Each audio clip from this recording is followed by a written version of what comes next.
Guys, so I'm not feeling well right now. I have a cold, so if I cough or sound sniffly, that's why. And happy Valentine's Day. I actually wanted to post this video on Valentine's Day, but I just didn't get the chance. So, yeah, here it is. Welcome to another episode of Holiday History. Today we're talking about the most interesting thing that happened on that day in history, Al Capone and the St. Valentine's Day Massacre. So we're going to start with a bit of background on Al Capone. Al Capone was born Alphonse Capone on January 17th, 1899 in Brooklyn, New York. His parents immigrated in 1893 to the U.S. from Naples. He was the fourth of 9 children. He dropped out of school in the 6th grade after he slapped a teacher.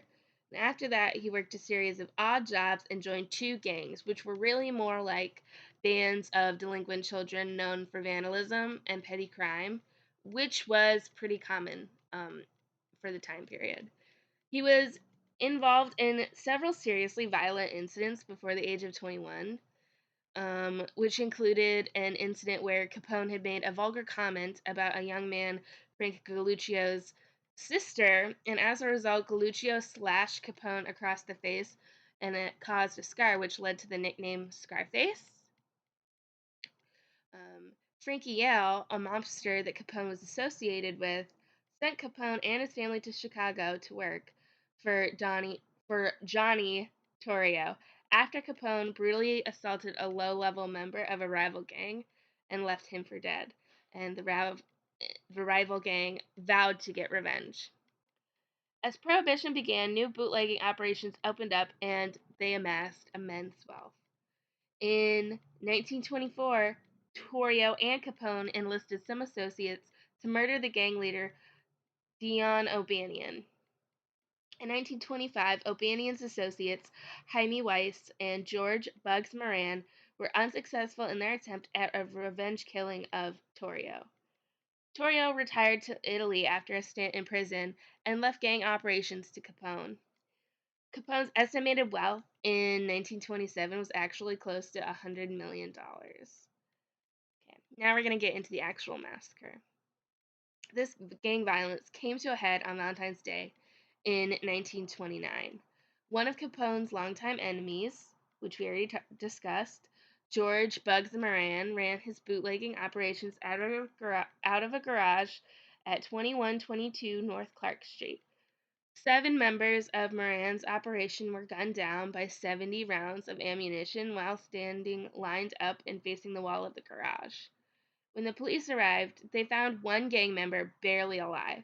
Before he died, the police pressed him to tell them what really happened, but this gang member refused to talk.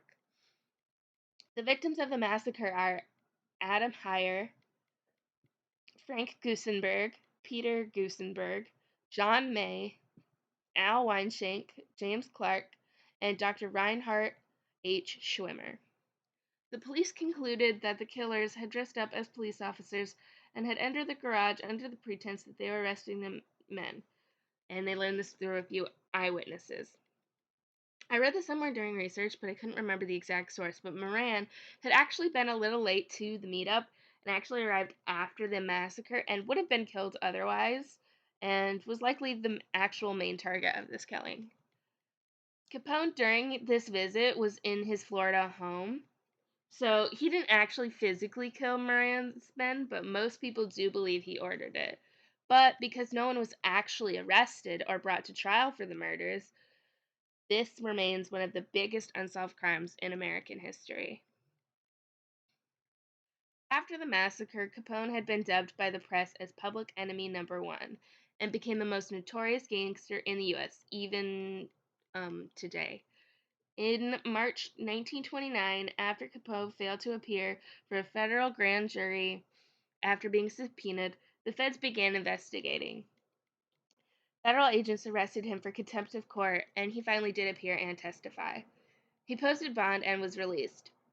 He was later arrested again in Philadelphia that May on weapons charges. He served 9 months and was released on good behavior. A federal court found Capone guilty on the contempt charge and was sentenced to 6 months in the Cook County Jail. Meanwhile, the U.S. Treasury Department had launched an investigation on Capone for income tax evasion. Frank Wilson, Special Agent Frank Wilson, and other members of the IRS intelligence unit put a case together, and in June 1931, Capone was indicted for evasion of federal income tax. He was convicted in October after a very infamous trial and was sentenced to 11 years in prison to be served first in Atlanta and then in Alcatraz. He was released in 1939 and was suffering from late-stage syphilis, which made him very feeble. He died in his Florida home in 1947 at the age of 48 from cardiac arrest. Thanks for watching another episode of Holiday History. Like, comment, and subscribe, and let me know what you want to see next time. Bye!